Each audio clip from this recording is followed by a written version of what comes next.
A predator like Jeffrey Epstein didn't build his empire alone. His operation was a spiderweb of powerful names who believed their status would shield them forever. When 3.5 million pages of documents exploded into the public consciousness, revealing the anatomy of the most disturbing criminal enterprise in modern history, celebrities began holding their breath, praying their names wouldn't surface. But here's the thing about darkness, it always seeks the light. While the usual suspects like Bill Clinton, Donald Trump, and Elon Musk dominated headlines, the files contained something far more unsettling. Buried beneath the political drama were names so unexpected, so seemingly random, that they force us to reconsider everything we thought we knew about fame, power, and the monsters hiding in plain sight.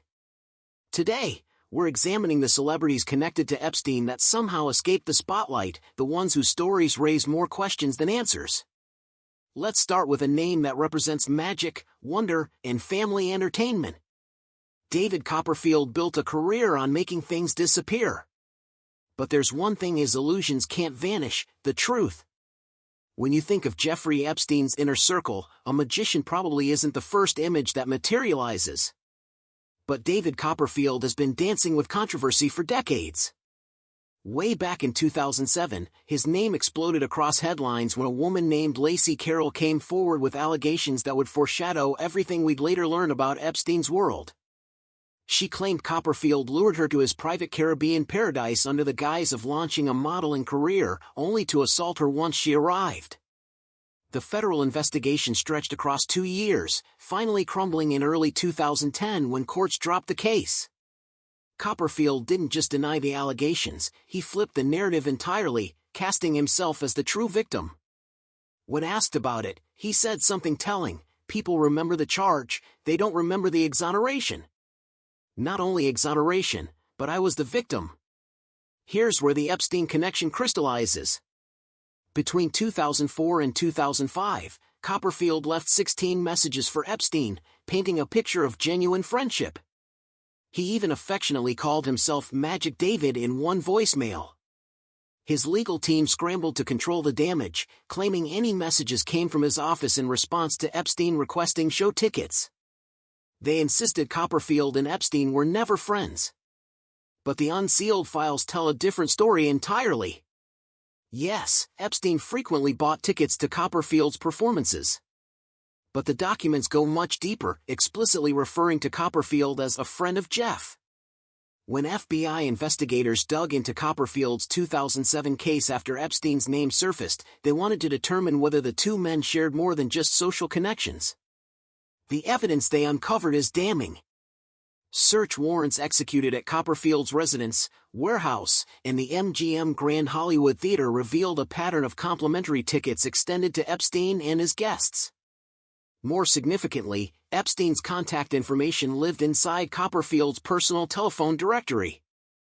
The FBI's assessment was chilling: a clear connection between Copperfield and Epstein exists that requires further investigation to determine if they both share a predilection for minors. Additionally, the investigation needs to determine if they engage in referring possible victims to each other. The implications here are staggering. We're not talking about casual acquaintances. We're talking about a relationship suspicious enough to warrant federal investigation into whether these two men potentially traded underage victims like currency. Shortly after Copperfield's name emerged from the files, The Guardian dropped a bombshell: 16 women had accused him of assault across 4 decades. Over half were allegedly teenagers, with one as young as 15. One girl, herself an Epstein victim, claimed Copperfield asked whether she knew that girls were getting paid to find other girls for Epstein.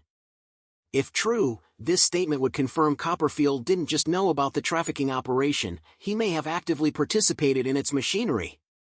Copperfield's legal representation maintains absolute innocence, stating, "Our client did not know about Epstein's horrific crimes. Like the rest of the world, he learned about it from the press." But photographs tell a different story. Images showing Copperfield wrapped in a bathroom robe, embracing Ghislaine Maxwell, Epstein's notorious second-in-command, make his claims of ignorance difficult to swallow.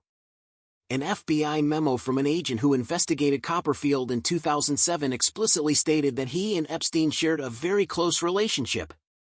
The Seattle FBI office opened an investigation on Copperfield in August 2007 following reports about young females. The investigation revealed something deeply disturbing. Copperfield allegedly trained his employees to identify young females, teens through early 20s, during his shows. These girls were separated from boyfriends, families, and husbands, then escorted backstage. Employees accessed a notebook containing instructions on procuring females for Copperfield. He maintained detailed records of these women, contact information, sexual history, photographs. Some allegations even suggested he drugged certain victims.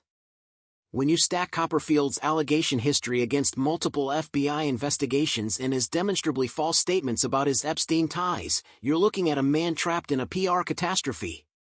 For someone whose entire career revolves around illusion, this is one scandal no amount of smoke and mirrors can dissolve. But if a world-famous magician being entangled with Epstein surprises you, wait until you hear about the NASCAR driver. Brian Vickers married Sarah Kellen in 2015. Sarah's name appears repeatedly in Epstein's 2008 indictment as a listed co-conspirator. When Epstein faced arrest again in 2019, Sarah's name circulated through every article examining the behind-the-scenes players who kept his operation functional. Sarah publicly positioned herself as another Epstein victim, claiming frequent abuse at his hands. But the filings contradict her narrative completely. Documents show Sarah scheduling flights for Epstein and his victims and facilitating those same victims to perform massages for him.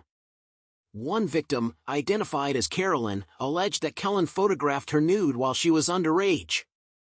Sarah Kellen allegedly served as Ghislaine Maxwell's second-in-command, absorbing many of Maxwell's responsibilities and directly enabling countless victims' abuse. By the time Brian Vickers married her, Sarah had apparently moved beyond her operational role, escaping prosecution through Epstein's non-prosecution agreement and reinventing herself as an interior designer. But Brian's Epstein connections extend far beyond his marriage. In 2012, Brian forwarded Epstein an email titled "Male Fairy Tale." The content is so bizarre and graphically romantic that it leaves no doubt about the intimacy of their relationship. You don't share emails like that with casual acquaintances.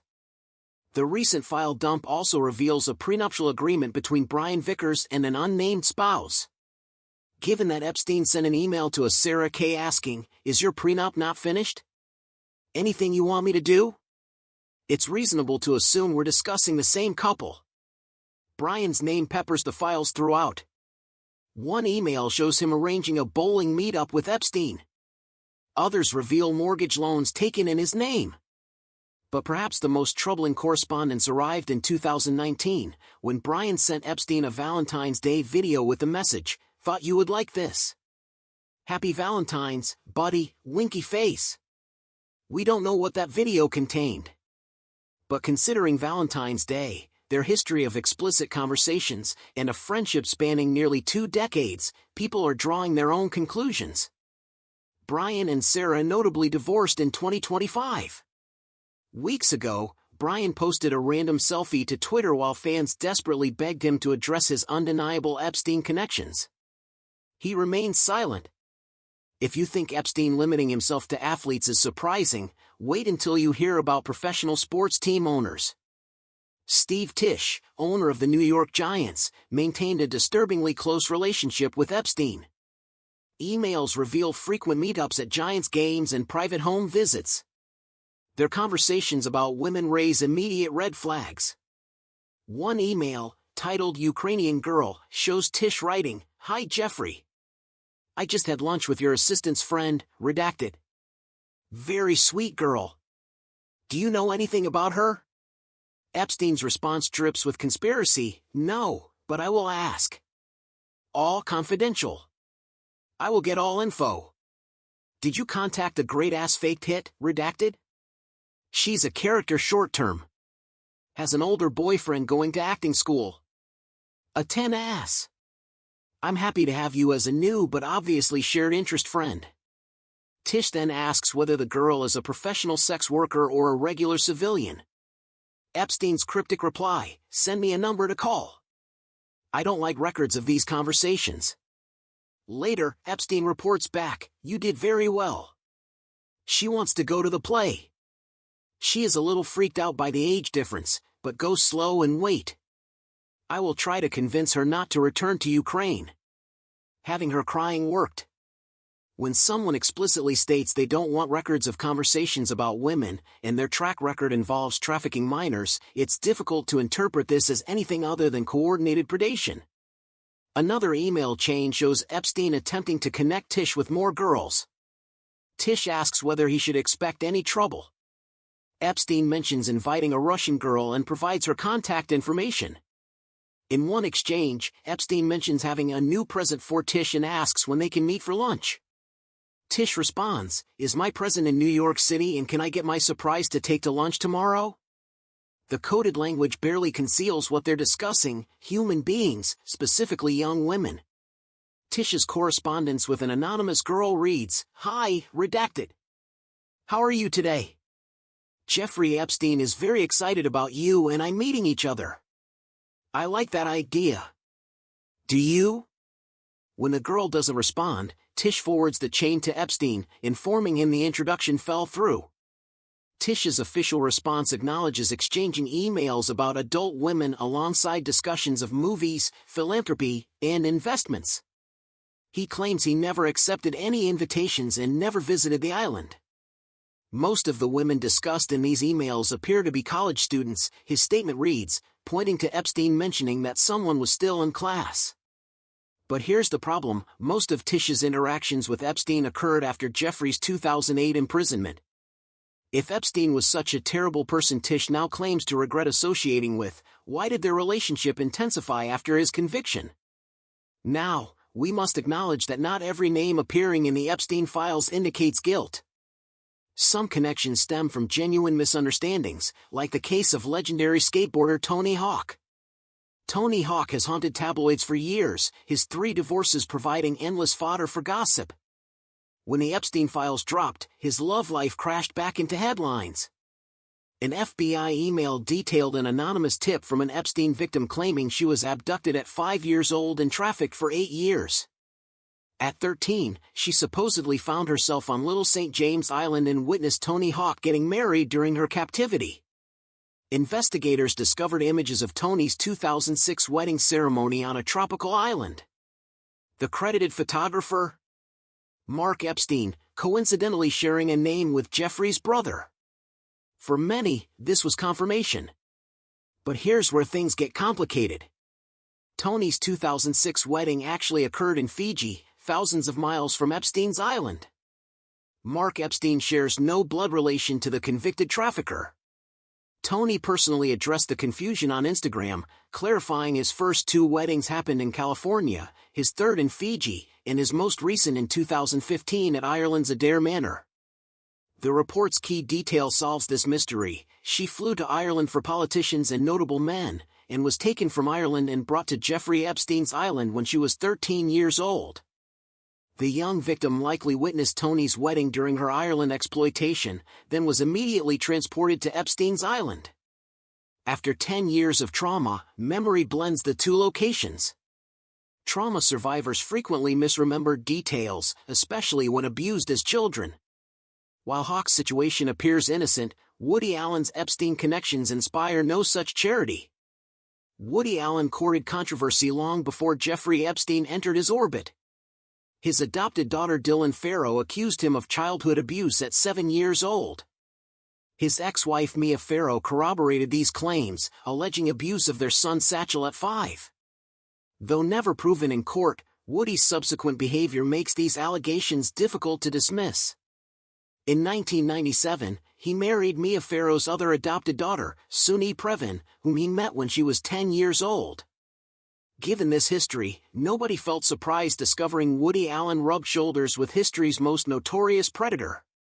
In September 2025, Allen spoke with The Times about a 2010 dinner with Epstein, months after Jeffrey's prison release. Allen claimed ignorance about Epstein's incarceration. He told us he'd been in jail and that he'd been falsely put in jail in some way.